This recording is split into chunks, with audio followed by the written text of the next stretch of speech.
Hey everyone, and welcome back. Today we're diving into something I think we can all relate to: how to ask for help. Ooh, that's a good one. Right, we've all been there. But for this deep dive, we're turning to Robert Greene's The 48 Laws of Power. Always a good source for some interesting insights. That's for sure. We're also going to be pulling in some historical examples to see this law in action. Sounds fascinating. I think so too. So let's set the scene.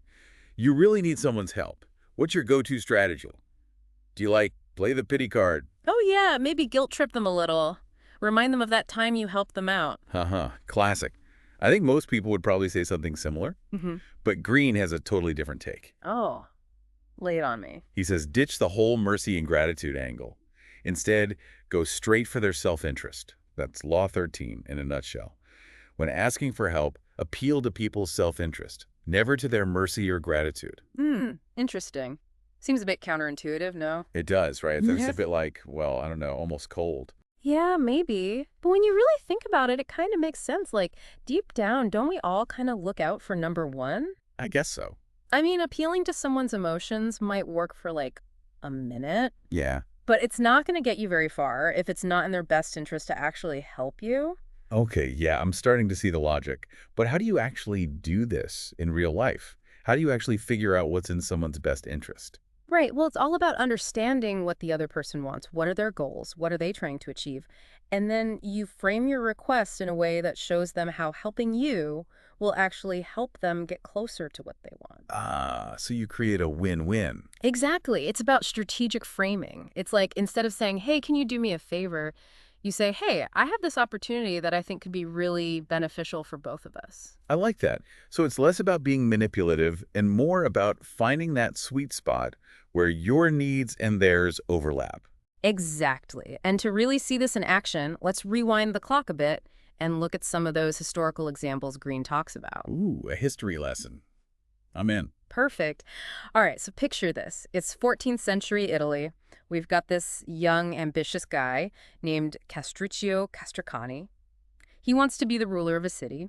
The only problem is there's this powerful family, the Poggios, standing in his way. Classic power struggle. So how to get around them? Well, he could have tried to fight them head on or maybe, beg for their mercy or something. But that's not how Castruccio rolled. This guy was sharp. He knew that the Poggios were constantly fighting amongst themselves. And the oldest of the bunch, a guy named Stefano, was just over it. He just wanted peace and quiet. I can relate to that. Right. So Castruccio saw an opening. Instead of trying to defeat Stefano, he appealed to his desire for peace. Oh, smart. Right. He basically went to Stefano and said, look, if you back me up, I can unite the city and end all this infighting. He tied his ambition to what Stefano wanted most: a peaceful life. That's so clever. He totally flipped the script. Instead of making it about himself, he made it about Stefano's needs. And it worked.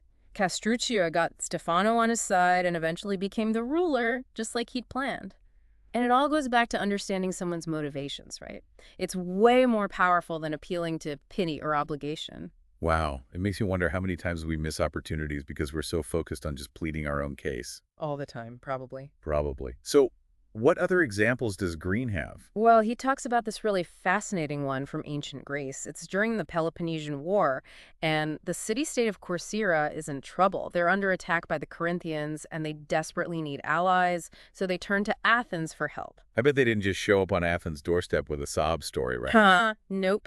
They knew they had to appeal to Athens' self-interest. And remember, Athens and Corinth were like big rivals. They were always competing for power. Oh, so I see where this is going.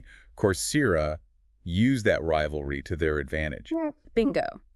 They basically told Athens, look, if you help us out, you're not just doing us a favor, you're actually weakening your biggest rival. They even pointed out that Corcyra had a strong navy, which could be really useful to Athens. So they turned a desperate plea for help into a strategic alliance. That's some next-level persuasion right there. Right. And that's what Green calls the court of mutual self-interest. It's about creating those win-win scenarios where everyone benefits. I like that. But Green also talks about a court of mercy. What's that all about? Oh, he uses that to show how weak it is to rely on someone's pity or sense of obligation. It's like a flimsy rope, It'll snap under pressure. People might feel bad for you, but that rarely translates into them actually doing something to help.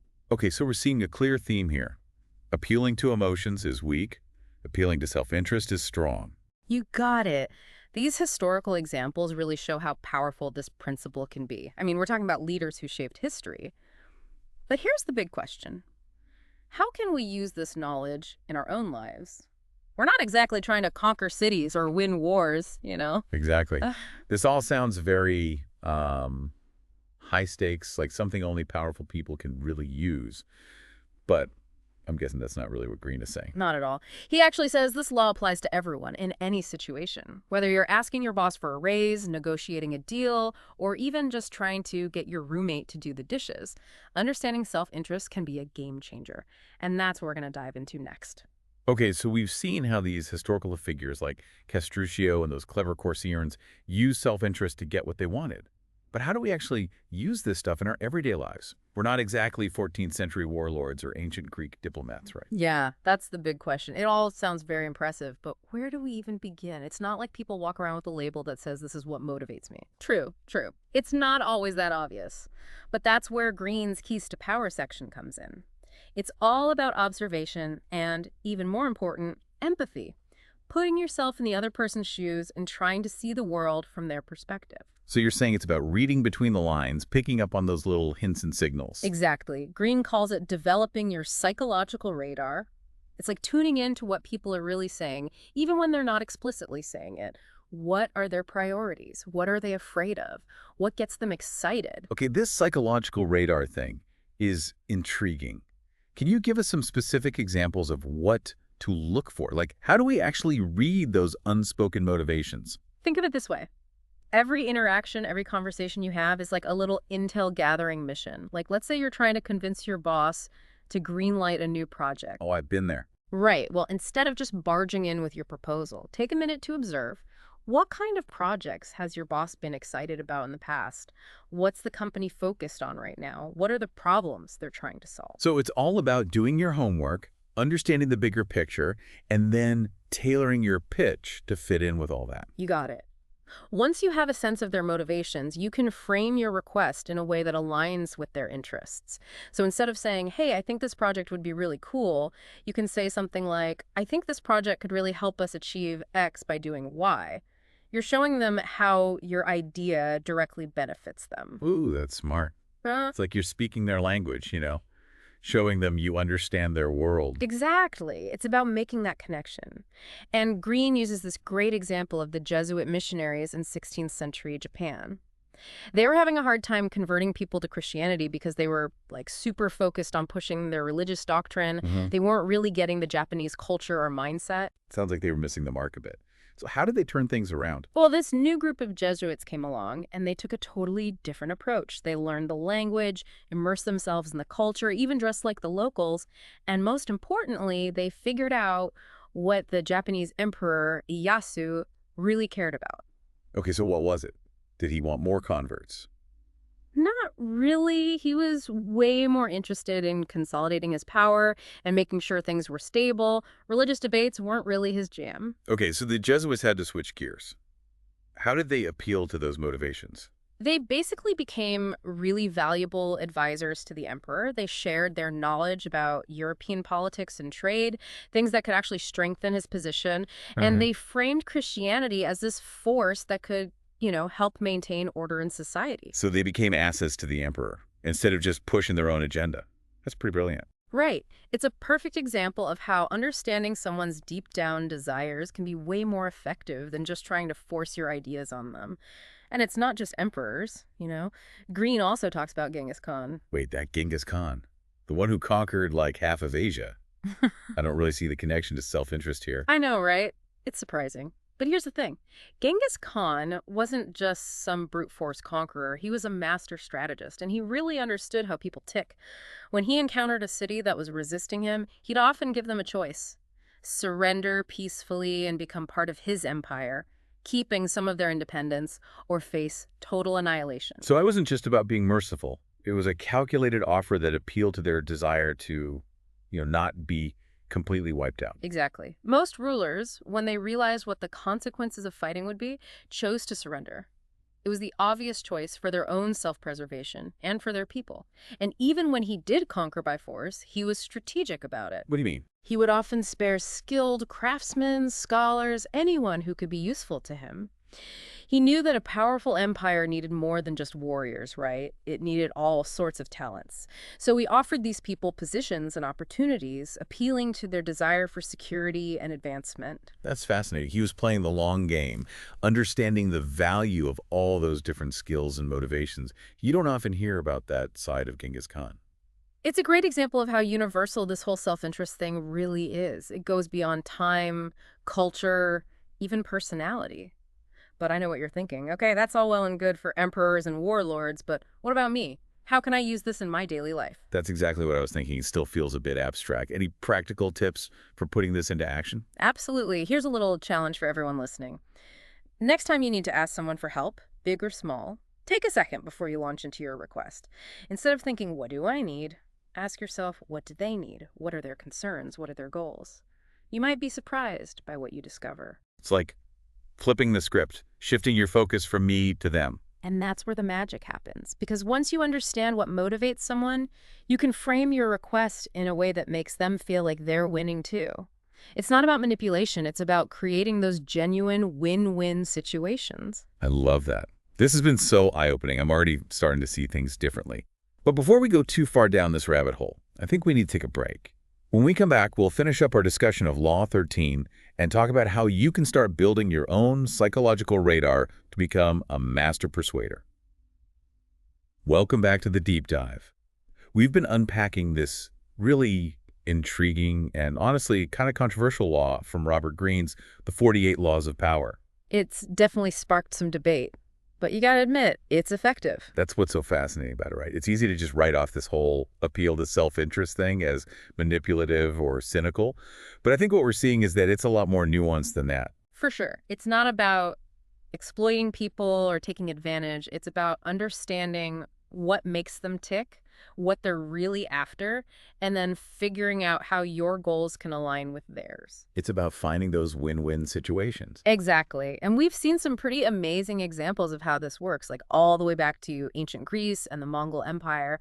But for our listeners, I think the big question is, how do I actually do this? How do I develop this psychological radar you were talking about? How do I actually figure out what people want? You took the words right out of my mouth. It all sounds great in theory, but it's like, how do you actually do it? People aren't exactly walking around with a sign that says, this is what motivates me. Right. You got to become a bit of a detective. That's like learning a new language, the language of motivation.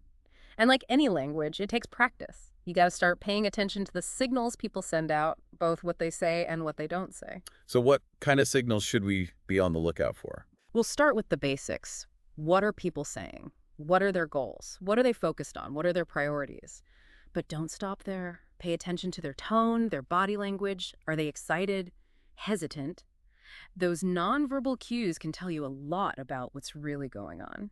It's like reading between the lines, sensing that underlying message. Exactly. And here's another tip. Focus on what people don't say. What are they avoiding? What are the sore spots? Sometimes the things people are most reluctant to talk about can actually reveal their deepest needs and desires. Whoa, that's really interesting. Like the things they don't say are just as important as what they do say. Absolutely. The more you practice, the better you'll get at it. You'll start to notice patterns. You'll start to develop a feel for what truly drives people.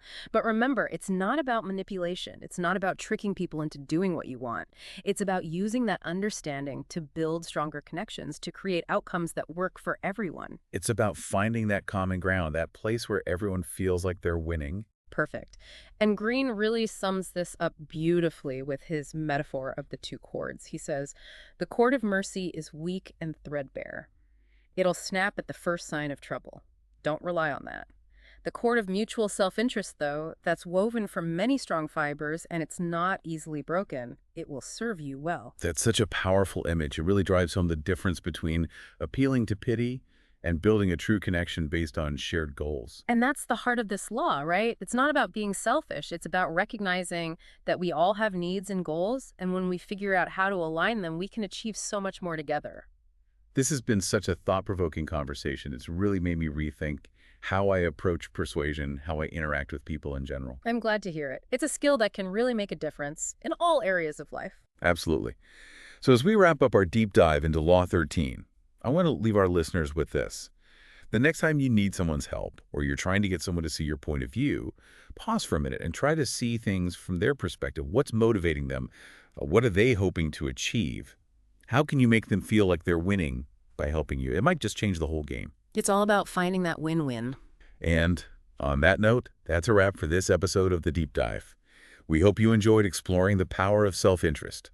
Until next time, keep learning, keep growing, and keep diving deep into the fascinating world around us.